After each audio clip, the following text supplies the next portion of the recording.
Et je crois que c'est des outils très importants, d'une part à l'aide à la décision pour les élus, et qui sont aussi la projection de qu'est-ce qui risque de se passer avant tout projet d'aménagement. Et donc je crois que c'est un élément indispensable, ce n'est pas le seul bien entendu, il y a l'acceptabilité sociale, il y a les coûts économiques qui sont très, très importants à prendre en considération, mais c'est un des éléments, et c'est un des éléments de dynamique sur notre agglomération. J'ajouterai pour répondre à une des questions qui a été posée aussi, que ça me paraît être un des éléments de l'enjeu démocratique. Comment travailler avec les gens sur l'urbanisme? Comment choisir des modes d'organisation de notre vie si nous n'avons pas les éléments qui nous permettent d'apprécier les choses auxquelles nous tenons? Et les choses auxquelles nous tenons sont extrêmement concrètes. Respirer mieux, se déplacer mieux, comme on l'a dit, aller dans des endroits verts le plus rapidement possible et le plus facilement possible. Et tous ces éléments doivent être pris en place dans la discussion. Donc moi, je plaiderais plutôt pour un urbanisme qui ne soit plus polpotien, c'est-à-dire qui ne décide pas, qui ne décrète pas, qu'on a besoin de 60 mètres carrés pour une famille, de 0,6 places pour une voiture, qu'on mettra des parkings à 8 km, comme ça c'est décidé à les gens. Je suis pour un débat, un temps de réflexion, d'approche, d'appropriation, qui permettent à chacun, et notamment à l'ensemble des forces vives de notre agglomération, mais je pense que ce serait vrai aussi ailleurs, de prendre le temps de réfléchir un peu, de bâtir un peu ensemble l'agglomération dont nous avons besoin. Et tous les enjeux énergétiques, l'autonomie énergétique, la précarité énergétique, la cohésion sociale doivent être pris en compte dans cet ensemble-là. Et l'organisation classique urbanistique de la ville sur la ville qu'on reconstruit sans arrêt, accumulant la pollution sur la pollution, les problèmes sociaux sur les problèmes sociaux, à mon avis, doit être pas combattu, mais revu un peu à la lumière de ça. Il faut à la fois faire du logement neuf, il faut à la fois réhabiliter, mais réhabiliter en profondeur, pas simplement les enveloppes des bâtiments, mais la structuration des quartiers, les espaces verts. Nous avons ici un phénomène considérable qui est les îlots de chaleur.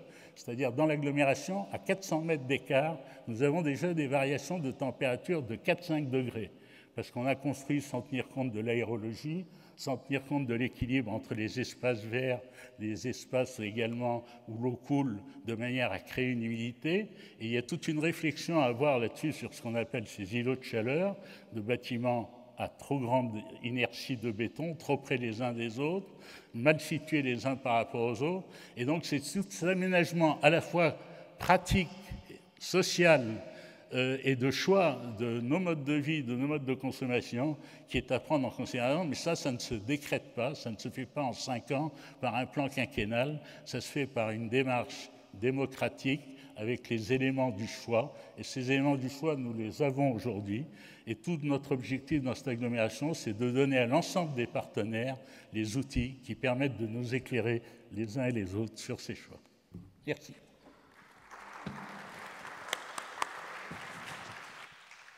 Merci, Monsieur Uri. Vous avez mis en place le cadre d'objectifs, et non pas seulement sur les fins, mais aussi sur les moyens, les outils, la gouvernance, etc.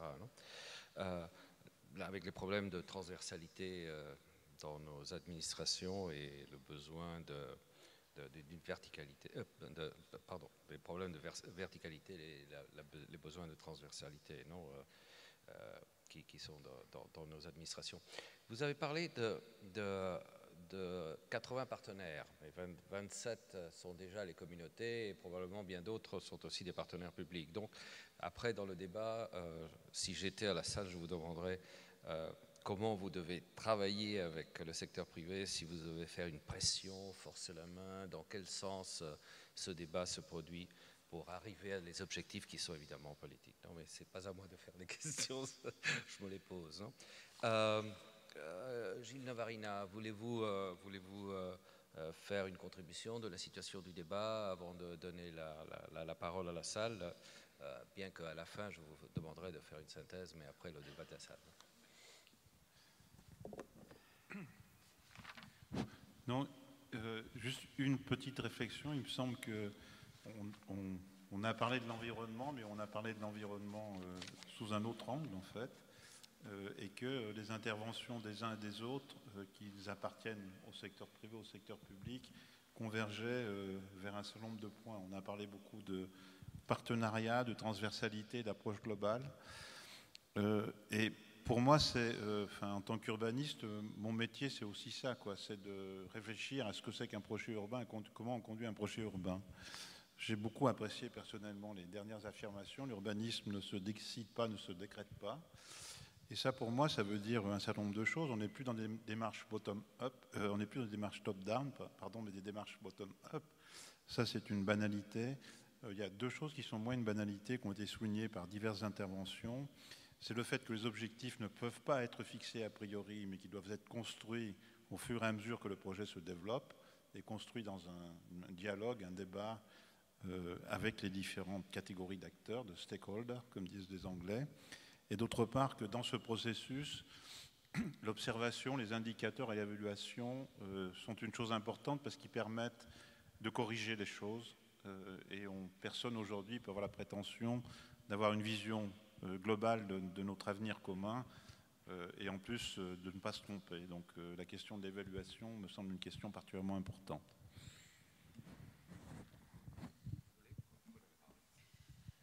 Oui, moi j'ai envie d'être complètement iconoclaste.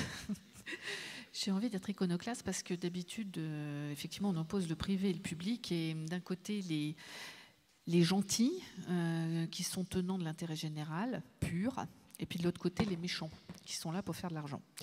Alors moi je voudrais vous raconter une petite histoire dans une ville que je ne nommerai pas parce que je ne peux pas me le permettre aujourd'hui. Ma direction répond à des appels d'offres aux côtés des directions opérationnelles. Il y a 6 mois, on a répondu dans la même ville, à 100 mètres d'écart, à 2 appels d'offres différents. L'un concernait la construction de logements sociaux dont on nous demandait qu'ils soient énergie positive. L'autre concernait la construction d'une école d'ingénieurs dont on nous demandait qu'elle soit à énergie positive. 2 maîtres d'ouvrage publics différents qui ne se parlent pas, qui lancent 2 appels d'offres différents en même temps, sans se consulter. Quand nous essayons de répondre à énergie positive, j'ai la possibilité de prévoir une chaudière biomasse trigénération, notamment sur le foncier de l'école, qui pourrait bénéficier ainsi, cette chaudière biomasse, à l'approvisionnement des logements sociaux. Problème, on me le refuse, parce que les 2 acteurs, qui sont 2 acteurs publics, ne s'entendent pas. Donc je voulais vous donner cet exemple, parce qu'aujourd'hui j'ai entendu parler de transversalité, d'approche globale, ça me ravit. Mais si on sortait un petit peu des discours et qu'on se penchait sur la réalité, on se rendrait compte que dans la vraie vie, ça ne se passe jamais comme ça. Parce que les acteurs publics, très souvent, n'ont pas la maturité suffisante, je suis désolée, n'ont pas la maturité suffisante pour s'entendre et accepter de mutualiser. J'ai tendance à dire, quand on parle de transversalité et de synergie, ben montrez-nous. Le premier qui mutualise, c'est celui qui doit donner l'exemple. On n'a jamais, nous, jamais, depuis 4 ans que je dirige ma direction du développement durable chez Eiffage, rencontré 2 acteurs publics différents qui acceptaient de mutualiser. Donc je voulais quand même vous le dire, parce qu'est-ce que la première pierre de cette ville durable, ça ne serait pas que les gens cessent de faire de l'affirmation identitaire à travers leur propre budget, leur propre électorat et leurs propres compétences réglementaires, et acceptaient de se mettre autour d'une table. Et là, vous verriez que le problème, ce n'est pas uniquement une opposition publique-privée, c'est une maturité de nos propres institutions publiques. Merci Valérie. Je ne voudrais pas vous décevoir, mais c'est vrai que c'est un long chemin. Mais c'est un long chemin que nous menons, un certain nombre, depuis un certain temps. Quand, madame, nous organisons depuis 30 ans des transports en commun sur une agglomération de cette taille, quand nous faisons 350 km de pistes cyclables qui traversent toutes les communes, vous croyez que ça se fait sans un consensus entre les communes, sans discussion interminable, sans mutualisation d'un certain nombre de moyens? Nous avons une communauté de transport où nous y participons chacun, d'autres collectivités d'ailleurs également y participent. C'est ce qu'on fait. Mais ce que je voudrais insister, c'est sur le fait que la démarche que je viens de décrire, c'est celle-là qui permet de se connaître. C'est celle-là qui permet d'accepter un certain nombre de...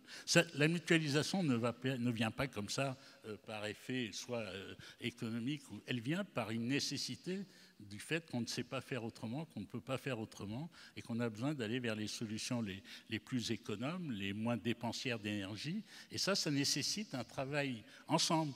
Quand nous travaillons avec les 27 correspondant environnement élu des 27 communes sur la réhabilitation, c'est un projet partagé.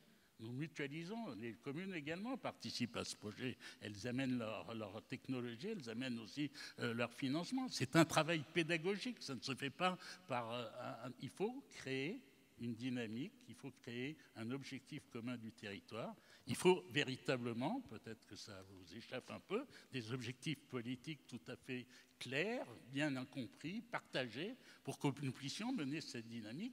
Et là, nous arriverons à des efforts de mutualisation, qui certes ne sont pas toujours faciles, parce que les intérêts sont quelquefois un peu contradictoires. Mais c'est un travail d'apprentissage, c'est un travail de longue haleine sur lequel je sens que être concerné par notre territoire, que depuis le banquier, je reviens au privé, jusqu'à l'industriel, en passant par l'association environnementale, les élus locaux, nous sommes concernés par l'avenir de notre territoire. Et cet avenir dépend en partie de nous et de notre capacité à avoir des solutions innovantes et plus rationnelles et plus intelligentes. Ben oui, c'est un travail qui est un travail pédagogique, un peu long, mais qui vaut la peine d'être commencé et dont je pense qu'il a quelque chance de pouvoir aboutir peut-être un jour.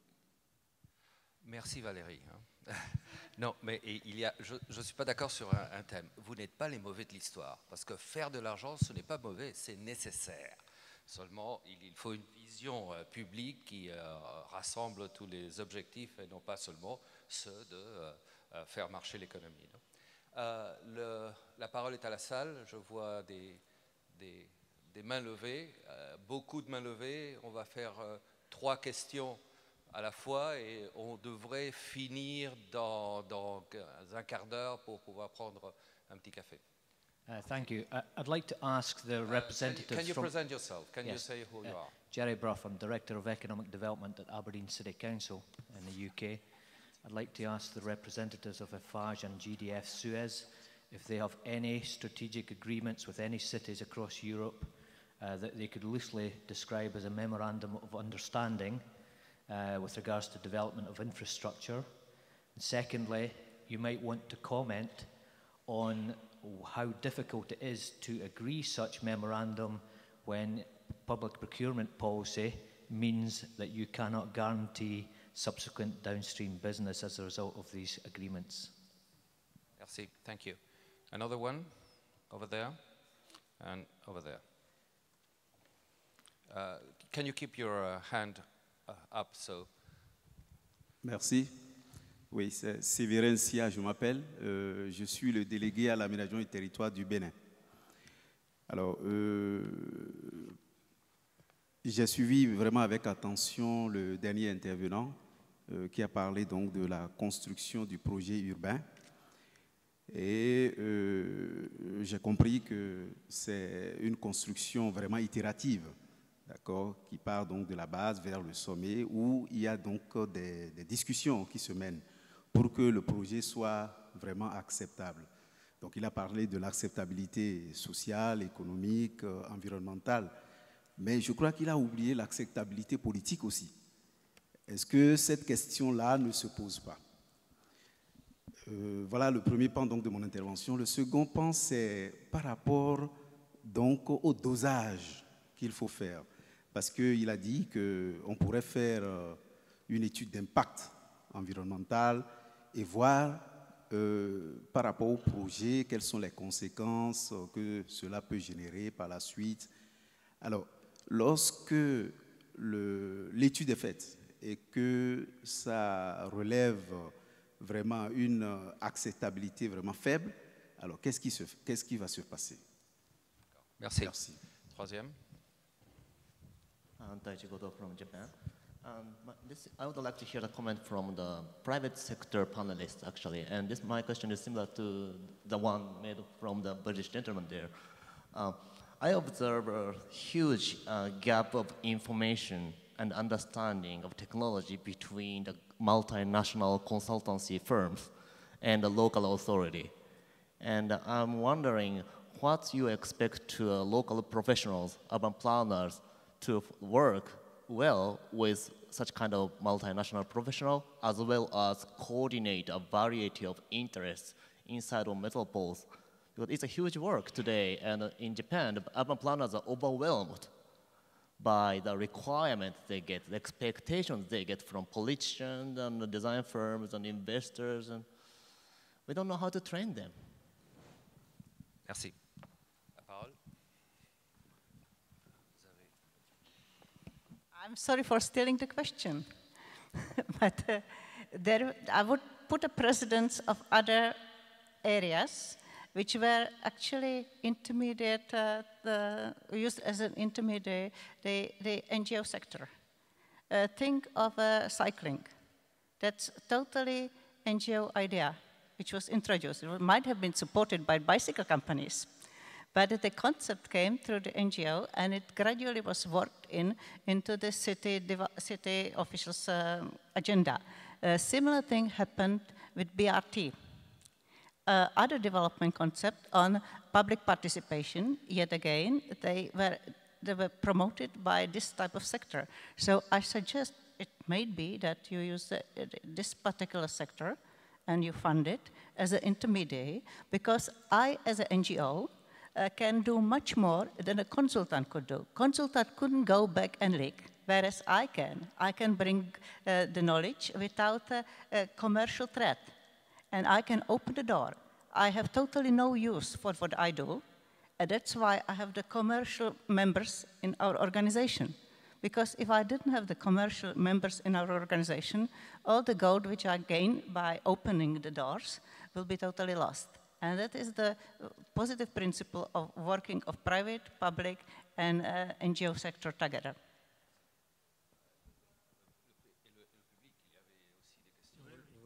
Oui.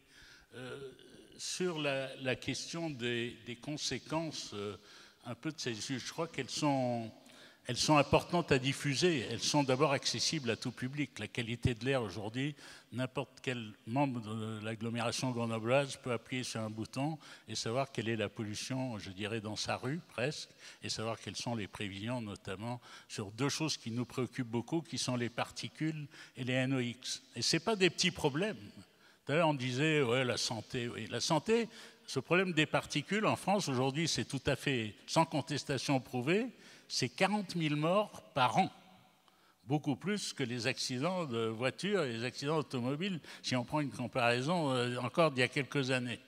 Ces particules sont émises par le bois, l'industrie, la voiture, et donc il faut agir sur tous les facteurs qui permettent de réduire. Nous sommes ici dans une zone particulièrement polluée puisque nous dépassons 75 jours par an les normes européennes alors que nous avons droit à 30 jours. Et donc nous avons mis en place un certain nombre de mesures concrètes. Essayer de travailler sur les réseaux de chaleur bois, c'est-à-dire ne pas privilégier les petits inserts, empêcher le brûlage des déchets végétaux un peu sauvages, faire des réseaux de chaleur par petites unités, comme ça a été souligné tout à l'heure, parce que là, on a une combustion bien meilleure, avec des rendements bien meilleurs, on peut équiper de filtres à particules. Nous avons aussi, nous sommes en train de mettre en place une zone d'expérimentation pour limiter sur une certaine zone, justement, l'action de la voiture et des marchandises. Et ça rejoint un peu un certain nombre de propositions d'Eiffage. C'est des voitures électriques, des développements de transport en commun dans cette zone-là. C'est également des chalandises un peu appropriées avec des plateformes, des moyens de transport. Et donc, nous allons travailler effectivement ensemble sur ces problématiques, puisque Eiffage va à un contrat donc, avec l'agglomération pendant 13 mois, je crois, ou 12 mois, pour travailler sur ces questions-là. Sauf que ces objectifs-là, nous les avons préétablis. Les outils, nous les avons, c'est-à-dire qu'on ne nous racontera pas n'importe quoi. Il faut qu'on travaille ensemble avec une expertise aussi interne qui nous permette d'être d'égal à égal, même s'il y a des gens extrêmement compétents dans le secteur privé. Nous avons, nous, une infrastructure qui nous permet de discuter. Alors, par exemple, sur le schéma de cohérence territoriale qui est 250 communes de l'agglomération, on est parti sur un SCOT, c'est-à-dire chacun détermine les logements, l'économie, les transports. Dans sa région, il y a 8 communautés d'agglomération. Et donc, c'était le SCOT. Bon, on est reparti sur le SCOT à peu près d'il y a 20 ans. C'est-à-dire qu'on disait, là, il y a des espaces à construire, là, il y a des espaces naturels à préserver, là, il y a des espaces agricoles. C'est déjà pas mal. Mais on n'allait pas plus loin. Et puis, c'est devenu un SCOT Grenelle. Donc, on a mis l'environnement, évidemment, en route. Mais il a commencé très tard par rapport au SCOT. 1 an et demi après. On a fait notre travail avec nos collègues des autres agglomérations, travail de mutualisation très important. On a échangé sur tout ce que nous faisions, etc., sur aussi les objectifs. Et puis, on a mesuré sur notre zone l'impact des mesures qui étaient proposées par le SCOT actuel. Et on leur a dit, vous n'allez rien changer, vous allez continuer à aggraver la pollution, vous allez continuer à consommer de l'énergie à tire-larigot, et on va se trouver devant nous, politiques, des problèmes insolubles, avec un prix de l'essence qui risque d'augmenter dans 15-20 ans de manière importante. On aura des gens qui habitent à 60 km, qui ne pourront plus venir travailler sur l'agglomération. Donc c'est notre responsabilité de politique d'essayer déjà de réfléchir un peu autrement à des aménagements ensemble. Et donc le SCOT a pris en compte toutes ces mesures environnementales, les a intégrées dans les décisions, et au moins est arrivé à ce que je disais tout à l'heure, quelque chose d'important, c'est qu'on ne prendra pas de décision à l'avance tout à fait comme ça, ex abrupto, sans avoir à chaque aménagement essayé de regarder quelles sont les conséquences. Ne serait-ce que ça, c'est un élément extrêmement important. Je ne sais pas si ça suffira, mais c'est une démarche qui rompt un peu avec. Alors les politiques, évidemment, il faut tous les convaincre, et c'est un travail de pèlerin. Moi, je fais le tour des 27 communes, je discute avec mes collègues, on échange, il faut convaincre, Ce que je remarque, c'est que sur ces problèmes-là, et j'en suis heureux, les délibérations sont en général votées à l'unanimité.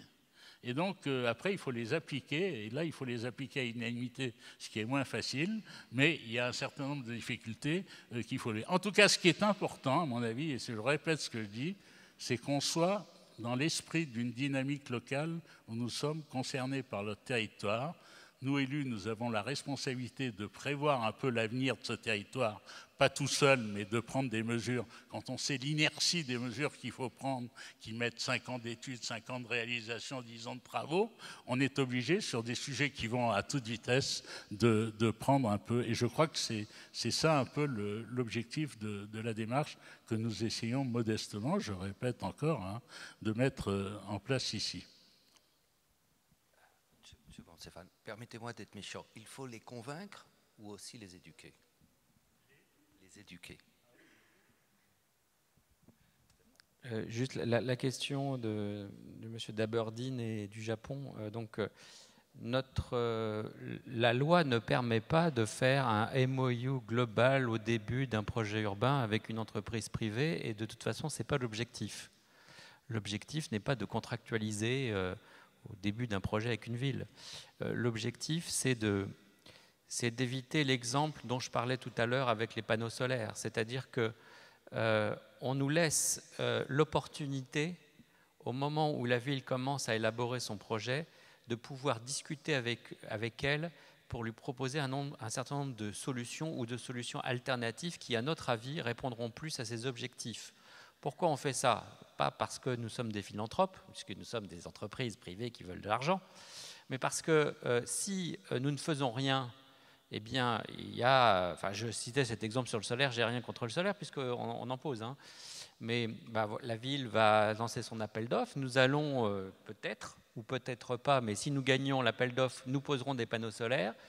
La particularité de nos métiers, c'est que nous sommes souvent délégataires pour gérer l'alimentation en énergie dans une zone, ce qui veut dire que nous aurons pendant X années la responsabilité de l'atteinte de l'objectif qu'avait la ville. Or, si la solution technique retenue par la ville ne remplit pas l'objectif, c'est nous qui sommes responsables.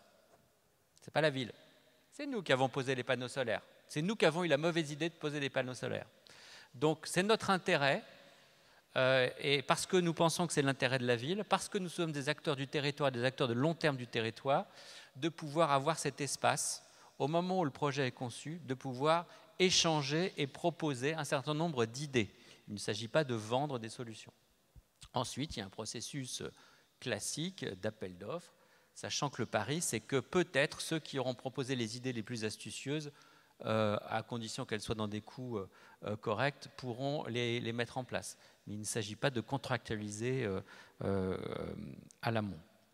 Alors, sur la question sur le fossé qu'il y a entre les grandes entreprises de consultants, enfin de consulting, enfin voilà. Et les services publics, eh bien, je pense qu'il faut peut-être arrêter de passer tout le temps par des entreprises de consulting. Nous pensons que ce n'est pas en faisant tourner un modèle avec un très gros ordinateur qu'on trouvera la solution pour la ville. Et là, je rejoins ce que disait mon voisin de droite, c'est en se rencontrant, en discutant, à condition qu'on ait la possibilité de le faire, avec des sociétés qui ont testé, ont vécu la réussite ou l'échec d'un certain nombre de solutions qu'on peut peut-être arriver à construire, et non pas en utilisant des modèles. Les modèles sont utiles, nous en utilisons sur des choses très précises et très techniques. Le modèle global qui pond la ville, comme le modèle, il y a un modèle au Japon qui s'appelle Casby, il est très bien, mais il ne répond pas à tout. Et puis, s'il faut 5 ans pour récupérer les données pour faire tourner un modèle, je pense qu'on a perdu du temps. Je préfère perdre du temps, enfin passer du temps, que la ville passe du temps dans ce processus d'échange et de concertation, plutôt que ce soit pour faire tourner un modèle. Merci Stéphane. On nous a demandé de finir à 17h45. Donc, si la salle, il y a quelqu'un qui a une urgence impérieuse de faire une question, d'accord. S'il n'y en a pas, il n'y en a pas, il n'y en a pas.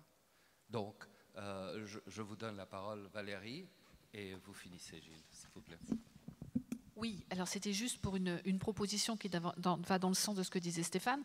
Je crois que ce sont nos amis allemands qui mettent au point ce qu'ils appellent des concertations industrielles avant le lancement des marchés. Ça permet à l'acteur public d'avoir une idée précise du niveau d'innovation le plus élevé qui est actuellement disponible sur le marché et qu'il peut, s'il le souhaite, intégrer dans l'appel d'offres. Donc ça, c'est assez intéressant. Ça se fait beaucoup en Europe du Nord. Ce serait peut-être quelque chose qu'on pourrait utilement développer, qui ne nuit pas aux règles de bonne concurrence, pas du tout, et qui permet à l'acteur public d'avoir en permanence le meilleur niveau de référence pour l'exiger dans ses appels d'offres. Et la deuxième chose que je voulais dire également, je l'ai dit en propos liminaire, mais je me permets vraiment de le rappeler, je pense qu'il ne faut pas croire que la technologie va nous sauver de tous les affres dans lesquels nous sommes actuellement avec nos problèmes environnementaux. C'est peut-être d'ailleurs parce qu'on a trop cru en la technologie qu'on se retrouve aujourd'hui dans cette situation. Donc il faut bien penser aussi que le développement urbain durable doit être partagé.